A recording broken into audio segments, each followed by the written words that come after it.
Hello, I'm Mercedes Stevenson, and this is the West Block, politics, perspectives, and players.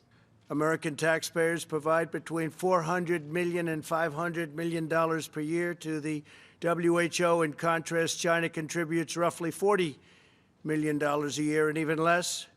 As the organization's leading sponsor, the United States has a duty to insist on full accountability. That was President Trump last week announcing he would cut funding to the World Health Organization while the U.S. reviews the international body's handling of the COVID-19 pandemic amid allegations of a cover-up by Beijing. On Friday, the Chinese government revised the death toll for Wuhan, increasing it by 50%. So, was there a cover-up by the Chinese government, and how should Canada respond? Joining me now is Irwin Cotler, chair of the Raoul Wallenberg Centre for Human Rights and former Liberal Justice Minister. Thank you for joining us, Mr. Cotler. Good to be with you. Sir, you are one of over 100 experts, academics, and political figures who have condemned China in a letter that blames the Chinese government and holds them responsible for the global COVID-19 pandemic. It talks about a deliberate cover-up in this letter, which you call China's Chernobyl moment. What exactly do you mean by that? Well, what we meant by it is that China's accountability arises from the fact, number one, that they sought to suppress information, in effect, to suppress the truth to begin with. Number two, that they both arrested and imprisoned medical doctors and dissidents who tried to sound the alarm. And number three, they've been engaged since then in a global disinformation campaign to cover up the truth and to cover up their accountability. What do you think of the Canadian government's rather muted response to questions about the validity of China's numbers and their culpability in all this? At one point, the health minister, Patty Hajdu, suggested it was sowing conspiracy theories to question China's data.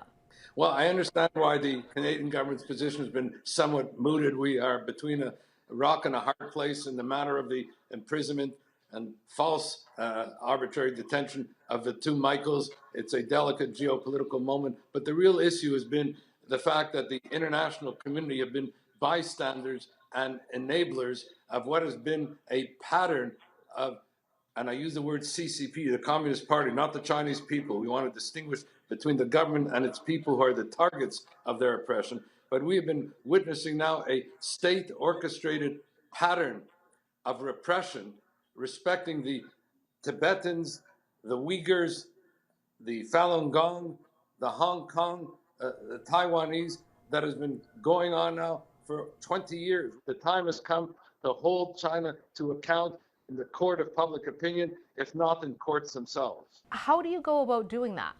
Well, what I think we can do is, number one, we should make sure that our multilateral institutions like the United Nations, like the WHO, are not maneuvered or corrupted with respect to the CCP agenda. Let me give you one example. That just 10 days ago, China was appointed to a panel, a UN human rights panel that appoints the UN human rights experts in the areas of freedom of expression, arbitrary detention, health, and the disappeared. You can't make these things up. The four major violations that are now, and that led to the pandemic, are now allowing China to be elected to a human rights panel to choose the UN special rapporteurs, read those issues. There have been concerns raised over just how much influence China might have with the WHO. Do you think that China should be allowed to remain in the WHO after all of this, and should they be held accountable? Well, you know, the United Nations and our institutions is part of our DNA. And we always have seen the United Nations as the important, which it is, institution that warrants our support. So I think there was, at the beginning, you know, a kind of indulgence of the WHO because of our indulgence of UN institutions, generally speaking. It's time for Canada to revisit our involvement with these UN institutions. We need to be supporters of them, but we have to hold them accountable like the WHO. Otherwise, willy-nilly, we will be indulging in acquiescence ourselves in information which might be false, misleading, and dangerous. What do you think of President Trump's decision to cut funding from the WHO over the China controversy? I do believe that the WHO, as I mentioned, along with other institutions, has to be held accountable.